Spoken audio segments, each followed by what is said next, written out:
अजीज दोस्तों, अस्सलाम वालेकुम, नमस्ते, सत श्री अकाल, जय जिनेंद्र, गुड आफ्टरनून। अजीज दोस्तों, बहुत इंटरेस्टिंग खबरें हैं मेरे पास इस प्रोग्राम में आपके लिए पाकिस्तान के हवाले से। हमारे रिटायर्ड जनरल कमर जावेद बाजवा आजकल बड़े इंटरव्यू देते फिर रहे हैं। सुना है उनको जनरल आसिम मुनीर का मैसेज भी गया है कि अपना मुंह बंद करके बैठ जा, फजूल में बकवासियात बंद कर, हमारे लिए मुश्किलात पैदा कर रहा है। लेकिन बहरहाल कमर जावेद बाजवा, जिसने अपनी पूरी ज़िंदगी में एक जंग नहीं जीती, जिसने कोई 25 मेडल अपने वर्दी पे सजा के रखता है और जिसने अरबों डॉलर कमाए अपनी सर्विस के बदले, और जिसके हाथों पे हज़ारों पख्तून, बलोच, सिंधी, मुहाजिर लोगों का कत्ल है, वो आजकल इंटरव्यू देता फिर रहा है। उसमें इसका एक इंटरव्यू एक जर्नलिस्ट शाहिद मेहतला को जो इसने दिया है, वो बहुत ज़्यादा 3-4 किस्तों में आया है। उसमें काफ़ी इसने चीज़ें कही हैं। इसमें इसने कहा कि मुझे किसी दोस्त ने बताया कि नवाज शरीफ के फादर मियाँ शरीफ ने डाइवो कंपनी है ना, जो उससे $5 मिलियन रिश्वत ली थी, घूस ली थी, और उस $5 मिलियन में से $3 मिलियन के उसने 2 फ्लैट खरीदे लंदन में शायद, और बाकी इसने एक ऐसी चैरिटी ट्रस्ट को दे दिए जो जिहाद करता था। जिहाद यानी अफ़गानिस्तान में जिहाद करता था, इंडिया में जिहाद करता था, उसको $2 मिलियन उस ट्रस्ट को जिहाद के लिए दे दिए। और फिर आगे बाजवा कहता है कि अच्छा, यानी मियाँ शरीफ नेकी का काम भी करते थे। जिहाद इज टेररिज्म। देखें, इस्लामी नुक्ता निगाह से जिहाद जो है ना, वो उस ज़माने में था। उस ज़माने में हर मुल्क यही करता था, घोड़े पे बैठे लश्कर लिया, फतह करने निकल जाते थे। वो जिहाद उस ज़माने में क्रिश्चियन भी करते थे, सिवाय हिंदुओं के सब करते थे। तो ये उस ज़माने की बात है। आज जिहाद, और फिर इनका जिहाद क्या है? प्रॉक्सी वॉर, टेररिज्म को ये जिहाद कहते हैं। ये मैड्रिड में मेट्रो में धमाके करना, लंदन में बसों में धमाके करना, ये इनकी नज़र में जिहाद है। JNK में हज़ारों लोगों को मार देना टेररिज्म के ज़रिए, ये जिहाद है। मुंबई में, दिल्ली में बम धमाके करके शहरियों को मार देना, ये जिहाद है इनकी नज़र में। ये टेररिज्म है भाई। दुनिया के इंक्लूडिंग पाकिस्तान के कानून के, हर कानून के हिसाब से ये टेररिज्म है। ये बाजवा उसको नेकी का काम कह रहा है। वहीं बाजवा ने यह भी कहा कि आसिम मुनीर के अरब मुल्कों में ताल्लुकात अच्छे थे, तो मैंने उसको इमारात भेजा कि नवाज शरीफ के ख़िलाफ़ कुछ प्रूफ लाए। ये उस वक्त की बात है जब नवाज शरीफ को हटाने का प्रोग्राम बना था। जब मोदी जी लाहौर आए थे नवाज शरीफ के घर पे, और ट्रेड की बात हो रही थी, तो आर्मी ने मोदी जी के जाने के बाद मोदी का जो यार है, गद्दार है, इसकी मूवमेंट चलाई थी, और अपने टेररिस्ट ग्रुप तहरीक लब्बैक पाकिस्तान को एक्टिवेट किया था, धरना दिया गया था, और नवाज शरीफ के लिए मुश्किलात पैदा कर रही थी। उस वक्त उनको नवाज शरीफ को हटाना था, तो इसने आसिम मुनीर को भेजा इमारात। वो नवाज शरीफ का इकामा लेके आया, और उसी इकामे की बदौलत नवाज शरीफ को प्राइम मिनिस्टरशिप छोड़नी पड़ी थी। कोर्ट ने उसको डिस्क्वालीफाई किया था कि नवाज शरीफ ने डिक्लेयर नहीं किया था अपने नॉमिनेशन फॉर्म में कि वो जॉब करता है। इकामा उसी को मिलता है ना अरब कंट्रीज़ में जो जॉब करता है उधर। और पाकिस्तान के 90% पॉलिटिशियंस के पास इकामे हैं। इवन सिंध के कई मिनिस्टर इस वक्त कोई किसी के पास UAE का और सऊदी अरब का ड्राइवर का एक कामा है, किसी के पास फोरमैन का एक कामा है, सबके पास ही काम है। तो वो एक कामे की कॉपी लाया था और ये आज बाजवा एक्सेप्ट कर रहा है ये चीज़ें। इलेक्शन नॉमिनेशन फॉर्म में अगर इमरान खान ने अपनी बेटी ही डिक्लेयर नहीं की तो वो फिर क्या है। खैर, आगे बढ़ते हैं। अजीज दोस्तों, माइनॉरिटीज़ के हवाले से ये एक रिपोर्ट है, आपके सामने पेश कर रहा हूँ। अगेन सेइंग, अगर मैं कॉपीराइट की वजह से ये रिपोर्ट ना नज़र आए आपको तो आप मेरे टेलीग्राम चैनल पे देख लीजिएगा। इसमें बताया गया है कि किस तरह ज़बरदस्ती लड़कियों को, हिंदू लड़कियों को ज़बरदस्ती कन्वर्ट किया जाता है और शादी की जाती है। उसमें एक मज़ार का इन्वॉल्वमेंट है, वो मज़ार के हवाले से भी चीज़ें आप उसमें देखेंगे। ला इलाहा इल्लल्लाह सिंध में एक और हिंदू लड़की के मजहब की तब्दीली। मुहम्मद रसूलुल्लाह। ठुल की देवी को उनका मोहल्लेदार बरकत अली भरचूंडी दरगाह लाया है। बरकत बेबी से शादी का ख्वाहिशमंद है। ज़ाहिर बेबी इस्लाम की तालीमात से नावाकिफ हैं। बातचीत हुई ऐसे हिसाब से मैंने उसको कहा मुसलमान हो जाओ, हमारे दीन पे आ जाओ, अल्लाह खैर करेगा, इंशाल्लाह दोनों जन्नत में जाएंगे। अंदरून सिंध के इलाके ढेरकी में ये भरचूंडी शरीफ की दरगाह है जो जबरन तब्दीली मजहब के इल्जामात की वजह से मशहूर है। खासतौर पर 2012 में रिंकल कुमारी के केस के बाद इस दरगाह को काफी तनकीद का सामना करना पड़ा था। भरचूंडी मदरसे के मुंतजमीन का कहना है कि यहाँ सालाना तकरीबन 200 हिंदुओं को मुसलमान किया जाता है। पन्नू आकिल के डॉक्टर हरीलाल भाग्य, जो खुद भी एक बार अगवा हो चुके हैं, के मुताबिक गुज़श्ता 3 बरस में पन्नू आकिल से 100 हिंदू खानदान इंडिया हिजरत कर चुके हैं।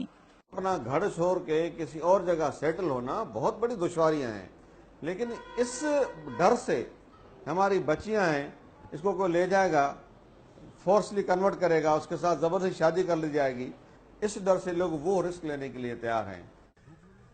पाकिस्तान से कितने हिंदू हर साल इंडिया का रुख करते हैं, इसके मुस्तनिद आदाद शुमार तो मौजूद नहीं, लेकिन हिजरत के बाद इंडिया में भी पाकिस्तानी हिंदुओं के लिए जमीन तंग है।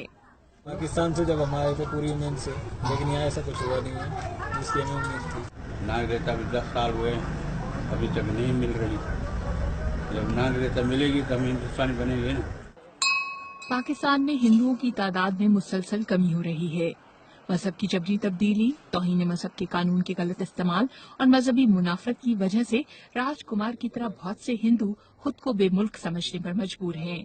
वहाँ हिंदू जो जाता है उसके उस पर डाउट शक करते हैं कि ये पाकिस्तानी है, किसी एजेंसी ने तो नहीं भेजा, वो शक करते हैं।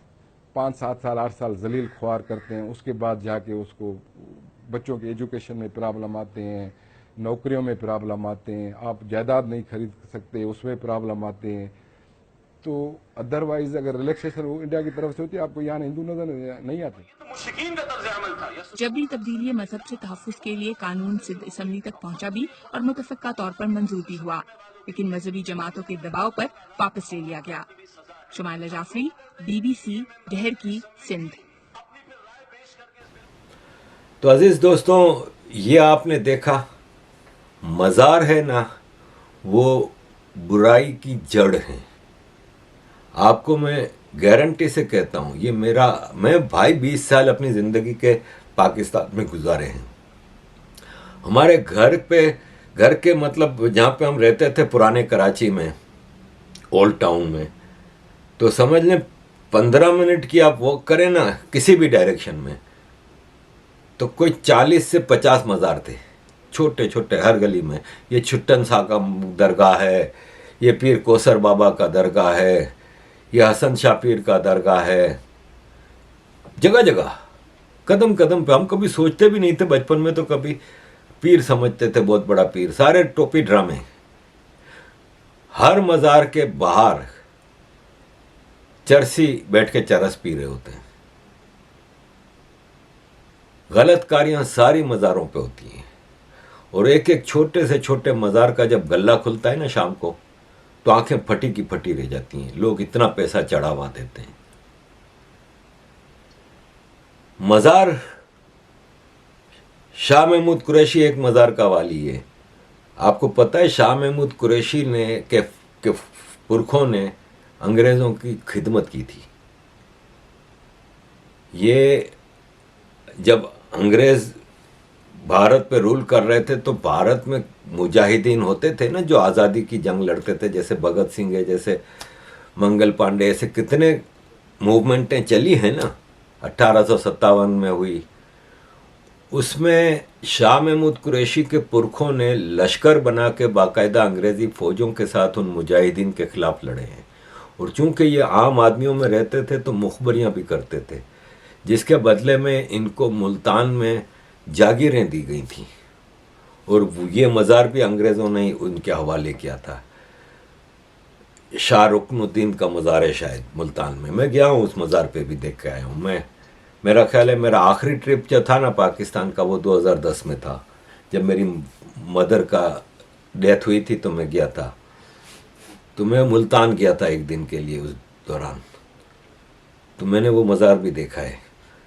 ये पाकिस्तान के डिफेंस मिनिस्टर ख्वाजा आसिफ शाह महमूद कुरैशी की छितरोल कर रहे हैं नेशनल असेंबली में। सुनिए ज़रा 1 मिनट की 200 साल वीडियो। से कब्रों की कमाई खा रही है। 200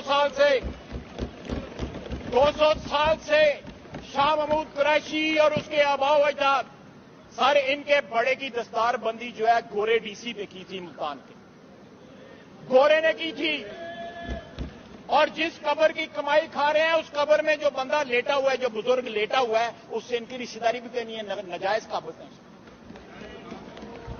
सुबह पैसे गुराई करते हैं और शाम को दोनों भाई जो है गले के ऊपर लड़ते हैं कि गले में पैसे कितने हैं। सर ऐसे लोग जब ताना दें मियां नवाज शरीफ को तो इनको शर्म तो नहीं आती, हमें शर्म आ जाती। अपना माजी तो देखो, कभी एक किले नाल तुसी बजे रहे हो। पगड़ी पहन के बरूपीए बन के नारा गौसिया लगा रहे होते हैं और यूं तलियां दोवें रख के 5-5 लाख रुपए वसूल कर रहे होते हैं। अजीज दोस्तों, छितरोल पे बात याद आई कि अभी पिछले दिनों असेंबली में बड़ी गर्मा गर्मी हुई थी और इमरान खान के बारे में एक मेंबर ने ये ज़बरदस्त एक बात की। और देखें, असेंबली के रिकॉर्ड पे खड़े होकर बात की है। इमरान खान आए दिन कहता रहता है मैं फलां के खिलाफ जाऊंगा अदालत में, डिफेमेशन का केस करूंगा। और इसने अभी, और ये देखें, अगर इस टाइप के चीज़ों को तो आप फ़ौरन डिफेमेशन के लिए ले जा सकते हैं, लेकिन इसके पास दम नहीं है। मेरे पास रहम खान की किताब पढ़ी है, मैं किसी दिन तफसील से 2-3 किस्तों में आपको पूरी किताब पे प्रोग्राम करके बताऊंगा कि उसने क्या कहा है। हर चीज़ इसकी सच्ची निकलती बार। अभी इसने जियो के बारे में, जियो के जो रिपोर्टर हैं लंदन के, मुर्तज़ा अली शाह, हमारे दोस्त हैं और अक्सर उनसे बातचीत होती रहती है, उसके बारे में कहा इन्होंने, पीटीआई वालों ने, कि ये झूठी खबरें देता है, ये वो अदालत पहुंच गया और अदालत का फैसला उसके हक में आया है परसों। मैंने उसको मुबारकबाद का भी मैसेज भेजा है। ब्रिटिश कोर्ट ने मुर्तज़ा अली शाह के हक में फैसला दिया। पीटीआई वालों को बोला कि तुम लोगों ने ये गलत किया, तो डिफेमेशन का केस क्यों नहीं करता। ये पहले आप सुनिए आधे मिनट की वीडियो। लेकिन कहता मत बातें कर। मुझे याद है कि एक शादी थी तो इसका वालिद बैठा हुआ था, तो ये भी उस शादी पे गया इमरान खान। तो वो साथ जो बैठे हुए थे इसके वालिद साहब के साथ, वो इकरामुल्लाह नियाजी साहब के पास, तो उसने कहा कि ये बेटा आपका आ रहा है। कहता जी हाँ, कहने को तो मेरा बेटा लेकिन है हरामदा। ये उनके लफ्ज थे, ये उसके बाप के अपने दोस्तों के साथ लफ्ज थे।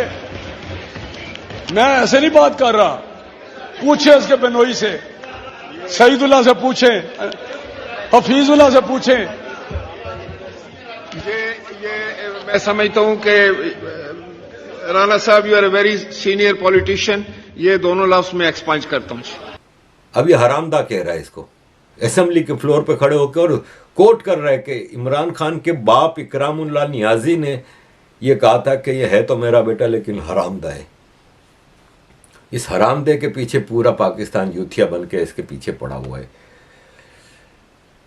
खैर अजीज दोस्तों, एक बात याद आई कि आपको याद होगा कि जिनीवा में एक कॉन्फ्रेंस हुई थी जिसमें पाकिस्तान के लिए मदद के लिए कॉन्फ्रेंस की गई थी 2 दिन की। उस कॉन्फ्रेंस के लिए New York Times, Washington Post, International Herald Tribune, मुख्तलिफ टीवी पे लाखों मिलियंस ऑफ डॉलर की पब्लिसिटी की गई थी कि पाकिस्तान की मदद करें सैलाब के लिए, ये वो। उस कॉन्फ्रेंस के लिए पाकिस्तान से शहबाज शरीफ, बिलावल भुट्टो समेत कोई 2 दर्जन लोग गए थे जो जिनीवा के महंगे तरीन होटलों में ठहरे थे। और उस कॉन्फ्रेंस में ऐलान हुआ था कि वर्ल्ड बैंक जो है वो $2 बिलियन देगा, Asia Islamic development bank $2 billion देगा, चाइना $50 मिलियन देगा, ये इतने देगा, वो उतने देगा। $10 बिलियन से ज़्यादा की बात हुई थी, याद है? कहाँ है भाई वो $10 बिलियन? आज 3 महीने हो गए उस कॉन्फ्रेंस को। आपने मिलियंस ऑफ डॉलर पाकिस्तान के खर्च कर दिए उस कॉन्फ्रेंस पे, 1 टका नहीं आया वहां से। सॉरी, टका कहना नहीं चाहिए, आजकल 1 टके के 3 रुपए हैं। तो एक पाकिस्तान की फूटी कोड़ी भी नहीं आई। ये बातें करने में, बड़क्के मारने में, बड़ाइयां खाने में, झूठ बकने में इस पाकिस्तान से बढ़ के कोई नहीं है। अजीज दोस्तों, हमारे दोस्त खालिद उमर भाई की ये रिसर्च है, बड़ी पढ़ने जैसी है कि इंडियन सेंट्रल गवर्नमेंट ने $14.5 बिलियन का जम्मू एंड कश्मीर का बजट अनाउंस किया है, जबकि पाकिस्तान ने IMF से $6 बिलियन का कॉन्ट्रैक्ट साइन किया था 2019 में, और उसकी 1.1 बिलियन की किस्त के लिए 6 महीने से पाकिस्तान की पूरी सरकार IMF के आगे लेटी हुई है, वो पूरी कौम को उनके आगे लिटाया हुआ है 1.1 बिलियन के लिए। 25% से ज्यादा population of Pakistan poverty line के नीचे रह रही है। गरीब लोग आटे के उसके स्टैम्पिड में मर रहे हैं। Politician, army, rulers, elite class अपने अपने शेयर के लिए लड़ रहे हैं, और मुसलमान हैं ये सब, और ये सब इस्लाम के नाम पे हो रहा है। अजीज दोस्तों, इस्लाम के नाम पे एक बात आई याद कि पाकिस्तान के पासपोर्ट पे लिखा है कि ये पासपोर्ट इसराइल के लिए सफ़र के लिए नहीं है, यानी पाकिस्तानी ना इसराइल जा सकता है ना इसराइल से ट्रेड कर सकता है।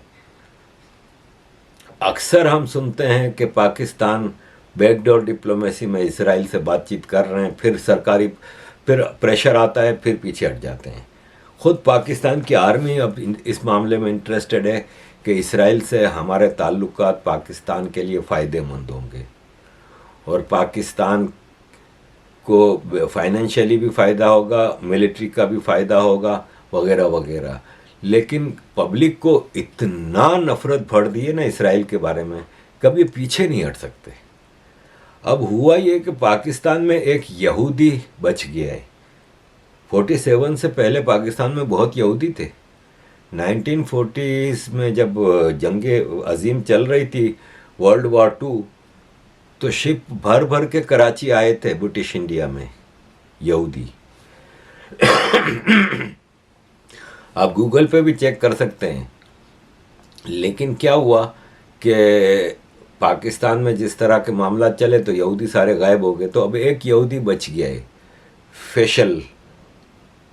तो वो यहूदी है ना, वो एक ही बात कहता है कि मेरा देश है ये पाकिस्तान, और मैं इसको छोड़ के थोड़ी जाऊंगा, और मैं पाकिस्तान में ही रहूंगा। और इसने लीगल बैटल लड़ी कि मैं यहूदी हूँ, मेरी मुक़द्दस जगहें जेरूसलम में हैं, तो मुझे इस पाकिस्तानी पासपोर्ट पे इसराइल का सफ़र करने की इजाज़त दी जाए। जिस पे लिखा है कि आप इसराइल नहीं जा सकते। उसको बाद में इमरान खान के दौर में जब Shireen Mazari human rights minister थी तो उसको स्पेशल परमिशन मिली थी इज़राइल जाने की, और फिशल भाई गए थे फिर इज़राइल और यरूशलेम में और सारे अपने रिलीजियस जगहों पे गए थे, और उन्होंने बड़ी फ़ोटोज़ फेसबुक पे और सोशल मीडिया पे, वो एक्टिव हैं ट्विटर वगैरह पे, उन्होंने अपनी फ़ोटोज़ वगैरह भी वहाँ से लगाई थी और सब कुछ था।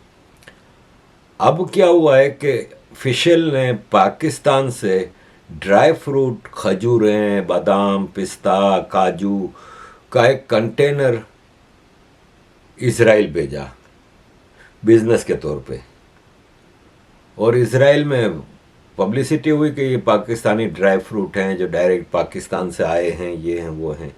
उस पर पीटीआई ने हंगामा मचा दिया है कि आपने इज़राइल से ट्रेड शुरू कर दी है, पाकिस्तान इज़राइल से ट्रेड कर रहा है, शर्म नहीं आती, इज़राइल एक जालिम मुल्क है, ये है वो है। जबकि इमरान खान के अपने दौर में जब वो हुकूमत में था तो अनऑफिशियल डेलीगेशन गया था पाकिस्तानियों का इज़राइल। शीरीन मज़ारी कह रही है, हमने इनसे पूछा कि इज़राइल एक आदमी पाकिस्तानी पासपोर्ट पे इज़राइल कैसे चला गया? वो नशे में रहती है ना, पूरी पीटीआई नशे ही है, नशे में रहते हैं ना। तो शीरीन मज़ारी भूल गई कि उन्हीं की हुकूमत में इस पाकिस्तानी यहूदी को पाकिस्तानी पासपोर्ट पे इज़राइल की सफ़र की इजाज़त मिली थी। तो ये इस पर हंगामा मचाया है। इस्लाम का नाम तो पहले तो जमात इस्लामी, नवाज शरीफ भी कभी यूज़ कर लेता था, इमरान खान की तो टोटल पॉलिटिक्स ही इस्लाम के चल रही है, इतना इस्लाम को यूज़ करता है। अजीज़ दोस्तों, एक और ख़बर आपके साथ शेयर करूँगा कि ये जो आपको ट्रक नज़र आ रहे हैं ना, ये बलूचिस्तान से ईरान, मतलब ईरान से बलूचिस्तान पेट्रोल आ रहा है। ये ड्रम भर भर के हर ट्रक में, हर टेम्पो में ड्रम भर भर के पेट्रोल आता है, इलीगल स्मगलिंग। ईरान के ऊपर एम्बार्गो है तो ऑफिशियली पाकिस्तान जैसा मोहताज मुल्क तो नहीं खरीद सकता ना। इसराइल पे भी एम्बार्गो है, भारत खरीद रहा है, रशिया पे भी एम्बार्गो है, भारत खरीद रहा है, क्योंकि भारत एक आज़ाद देश है, किसी के दबाव में नहीं है। तो पाकिस्तान इलीगल पेट्रोल, और आप ये बताएं कि कितने ट्रक हैं? हज़ारों हैं। ये इसमें बताया जा रहा है कि हर रोज़ लाखों लीटर पेट्रोल ईरान से स्मगल होकर बलूचिस्तान से बॉर्डर क्रॉस करके पाकिस्तान आ रहा है। ये काम इतना खुलेआम हो रहा है कि आप दिन की रोशनी में ये नज़ारा देख सकते हैं। और आपको पता है कि ये किसको, इसकी मतलब बॉर्डर सिक्योरिटी कौन कर रहा है? बलोच मुजाहिदीन कर रहे हैं क्या? पाकिस्तान आर्मी कर रही है। ये आप समझते हैं कि छुप छुपा कर हो रही है स्मगलिंग? ये बाकायदा पाकिस्तान आर्मी का ऑर्गेनाइज्ड बिजनेस है। और कौन है बलूचिस्तान का कोर कमांडर? गफूरा, जनरल गफूर, याद है ना? DGISPR हुआ करता था। ये पाकिस्तान आर्मी का एक और इलीगल धंधा है जो दबा के चल रहा है, और खुल के ये धंधा कर रही है पाकिस्तान की आर्मी। अपनी आवाम को देने के लिए इनके पास कुछ भी नहीं है, माल बना रहे हैं एलिट पूरे। ये आपके साथ में 1 मिनट की वीडियो शेयर कर रहा हूँ। ये जवेरिया सऊद हैं, ये फिल्म स्टार, इनके husband film star, production houses हैं, इनके ड्रामे बनाते हैं, शोज़ करते हैं, टॉक शोज़ करते हैं, टीवी पे मॉर्निंग शोज़ करते हैं, सेलिब्रिटी हैं। पहले देखिए वीडियो, फिर मैं आता हूँ। अस्सलाम वालेकुम, कैसे हैं आप सब? हम तो सब बहुत बुरे हैं क्योंकि 6:30 होने वाले हैं, और बल्कि 15 मिनट, 6:15 होने वाले हैं, और गैस नहीं आ रही चूल्हे में, ये किसी भी चूल्हे में गैस नहीं है। और हम जो हैं अब आप देख सकते हैं कि ये इलेक्ट्रिक चूल्हा है और इसके ऊपर हम थोड़ा थोड़ा करके जो है कोशिश कर रहे हैं कि पकौड़े बन जाएं, क्योंकि एक ही इलेक्ट्रिक चूल्हा है हमारे पास और इसमें जो है ज़्यादा तेज़ आंच नहीं कर सकते वरना जल जाती हैं चीज़ें, और पता नहीं कैसे होगा सब कुछ। जल्दी जल्दी बना रहे हैं, बस देखें क्या होता है। तो ये हालात हैं हमारे कि इतनी गर्मी में भी ना गैस नहीं है। सोचें आप, सर्दी में तो समझ में आता है, गर्मी में गैस को क्या हो गया ये समझ नहीं आ रहा। और रमज़ान है, मुसलमान होने के नाते इंसान को इतनी शर्म और हया होनी चाहिए कि रोज़ेदार लोग हैं जिनके घरों में जो है ये खाने बनते हैं, अफ्तारी बनती है शाम के वक्त, और गैस नहीं होगी तो क्या करेंगे। बड़े अफसोस की बात है। वैसे अल्लाह ही देखने वाला है, अब इस इदारों के हुक्मरानों को अल्लाह पूछे। अब आप देखें कि ये एक सेलिब्रिटी का हाल है कि इनके घर पे रमज़ान में इफ्तारी या सहरी बनाने के लिए गैस नहीं आ रही। आप सोचें आम आदमी कहाँ जा रहा है। आम आदमी को गैस नहीं मिल रही, पेट्रोल महंगा है, इलेक्ट्रिसिटी की लोड शेडिंग भरमार है, आटा दाल चावल नहीं है, मार्केट में सब्जी फ्रूट की प्राइसेस 3-3 गुना बढ़ गई हैं, 300%। इस वक्त ये सिचुएशन है पाकिस्तान की। जबकि एलिट का क्या हाल है, मतलब आप ये स्कैंडल कितना बड़ा हो सकता है कि ये लाइन में जो खड़ा है ना अपनी बीवी के साथ, ये कनाडा के ड्राइविंग लाइसेंस की लाइन में खड़ा है और ये इस वक्त सिंध का चीफ मिनिस्टर है। ये 10 साल से सिंध का चीफ मिनिस्टर है। इसका बाप भी सिंध का चीफ मिनिस्टर था। इसका बाप अब्दुल्ला शाह और ये सिंध का चीफ मिनिस्टर की बीवी कनाडा के ड्राइविंग लाइसेंस की ऑफिस में लाइन में लगी है। ये आप सोचें कि कनाडा में क्या इनका ताल्लुक है। सब ने तैयारी रखी होती है। ये जो सरकारी एमक्यूएम बनी है ना, ये जब 2013 में एमक्यूएम के मामलात खराब होने शुरू हुए ना जरदारी सरकार से, तो एमक्यूएम वाले भागना शुरू हुए थे। माल खूब बना लिया था। तो हमारे एक फैसल सब्जवारी साहब हैं, ये 2004 में जब हम अल्ताफ भाई के साथ इंडिया आए थे ना, तो मैं और ये होटल में हमें एक ही कमरा मिला था मौर्या शेरेटन में, और हम अल्ताफ भाई के उस ट्रिप की मीडिया, ये अल्ताफ भाई के इंटरव्यू और मीटिंग्स अरेंज करवाते थे, मैं मीडिया के साथ कनेक्शन, प्रेस रिलीज बनाना, ये सब करते थे। ये बस में बैठ के हमारे एमक्यूएम के हेड ऑफिस आता था। ये क्या कहते हैं, दो पट्टी वाले चप्पल, 2 पट्टी वाले चप्पल पहन के 90 आता था। ये भाग गया था कनाडा, अमेरिका, ह्यूस्टन। फिर जब सरकारी एमक्यूएम बनी ना, तो एमक्यूएम के सबको अमेरिका से खालिद मकबूल को बुलाया, तो अकेला आया। बीवी बच्चे वहीं बिजनेस छोड़ के अपनी प्रॉपर्टियां खरीद के कि माल भेजता रहूँगा यहाँ से, जिस दिन भागना पड़ा भाग के आ जाऊँगा। तो वो फैसल सब्जवारी है, उसको भी लालच दी गई कि आ जाओ वापस, तुम्हें मिनिस्टर बना देते हैं। तो उसने भी बीवी बच्चे वहीं छोड़े, बिजनेस खोल दिया, प्रॉपर्टियां, अब मैं माल भेजता रहूँगा, तुम वहाँ बैठी रहो, मैं यहाँ से भेजूँगा। और इन लोगों ने आके फिर पाकिस्तान में दूसरी शादियाँ भी कर ली। कब, जब तक पाकिस्तान में है तो बीवी तो चाहिए ना, तो दूसरी शादियाँ कर ली हैं जितने एमक्यूएम वाले हैं तकरीबन ने। इन सब ने, जिसका यूरोपियन, अमेरिकन, कनाडा में दाव नहीं लगा, उन्होंने दुबई के कामे बना के बीवी बच्चे दुबई में रखे हैं। सिंध का सिटिंग चीफ मिनिस्टर 10 साल से है। ये भाई साहब कनाडा में फैमिली को सेटल किया हुआ है। आर्मी तो आर्मी, पूरी एलिट का ये हाल है। शहबाज शरीफ के बच्चे बाहर, नवाज शरीफ बेटों समेत बाहर, बेटी को रखा है इधर, कोई चांस लग गया तो प्राइम मिनिस्टर ने तो निकल लेना।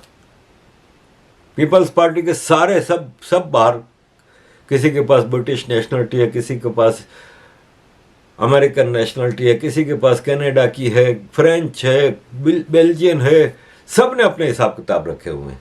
आप सोचें भारत के किसी चीफ मिनिस्टर की ये वीडियो आएगी, कितना बड़ा स्कैंडल बनेगा। यहाँ पे स्कैंडल ही नहीं बनता, यहाँ पे आवाम मुर्दार है। मैं पिछली वीडियो में बता चुका हूँ आपको कि पाकिस्तान की आवाम मुर्दार है, बिल्कुल फारिग है। बात पीपल्स पार्टी की निकली है, ये नबील कबूल है, इसको रैप के बारे में पूछा गया तो कहता हम तो बादशाह आदमी हैं, जो चीज़ पसंद आती है फिर हम सोचते नहीं, उठा लेते हैं। वो आपको याद होगा, मेरा क्या कौन सी लड़की थी वो, मेरा दिल ये पुकारे आजा, याद है ना, वो टिकटॉकर जिसका डांस मशहूर हुआ था। इसने, नबील कबूल ने अपने बेटे से कहा कि उसका फ़ोन नंबर ला के दो, पसंद आ गई है। ये सरदार है, बलोच सरदार, कराची का बलोच सरदार है, ये बलोचिस्तान का नहीं है। ये हमारे घर का इलाका है ना, जो पुराने, हम जब मैं पैदा हुआ था और जहाँ हम रहते थे बचपन में, पुराना कराची, वहाँ पे लियारी इलाके का सदियों से MN है। फिर जरदारी के ज़माने में इसका झगड़ा हो गया तो ये MQM में आ गया। MQM ने अल्ताफ भाई के घर वाले इलाके से इसको MNA बनाया। फिर बाद में वापस पीपल्स पार्टी में चला गया और MQM को गालियां देने लगा। ये इतना जालिम आदमी है, मैं कहता हूँ हज़ारों खून करवाए इसने। लियारी गैंग वार जो मशहूर हुई है, इसमें इसके गैंग चलते थे। और ये कहता है कि अगर रेप बहुत ज़रूरी हो जाए ना तो इंजॉय करें रेप को। आप यकीन माने इतना बदबूदार पॉलिटिशियन हैं पाकिस्तान के कि मैं बताता जाऊं आपको स्टोरियां और आप हैरान रह जाओगे कि यार ये मुल्क अब तक कायम कैसे है। बड़ी लंबी वीडियो हो गई, ये 2 छोटी स्टोरीज आपके साथ शेयर करूंगा। रमज़ान के महीने में पाकिस्तानी मुल्ला ने एक माइनर बच्चे को, लड़के को ड्रग्स दवाइयाँ पिला के बेहोश करके पूरी रात मस्जिद में उसका बलात्कार किया। इसके खाने में वो दवाई मिला दी थी। मैं इस पर कोई बात आगे करने की गुंजाइश रह जाती है। अल्लाह के घर में अल्लाह का मौलवी एक लड़के के साथ पूरी रात बलात्कार करता रहा। ये है पाकिस्तान। मस्जिद मस्जिद, मदरसे मदरसे में ये होता है। और आखिरी खबर आपके साथ शेयर करूंगा कि ग्रीस में, एथेंस में 27 और 29 साल के 2 पाकिस्तानी पकड़े हैं ग्रीक पुलिस ने। एक यहूदी सेंटर और यहूदी साइनागोग के ऊपर हमले के जुर्म में, हमला हुआ नहीं था, करने वाले थे, टेररिस्ट नेटवर्क का हिस्सा हैं। पिछले हफ्ते ग्रीक पुलिस ने 2 पाकिस्तानियों को पकड़ा। हमारे पाकिस्तानी भाई जहां जाते हैं शान बढ़ाते हैं पाकिस्तान की। ये पूरी दुनिया के लिए एक नासूर बन चुका है। इस मुल्क का अब ख़त्म होना पूरी दुनिया के लिए ज़रूरी है। अजीज़ दोस्तों, thank you very much for all your support. Keep supporting.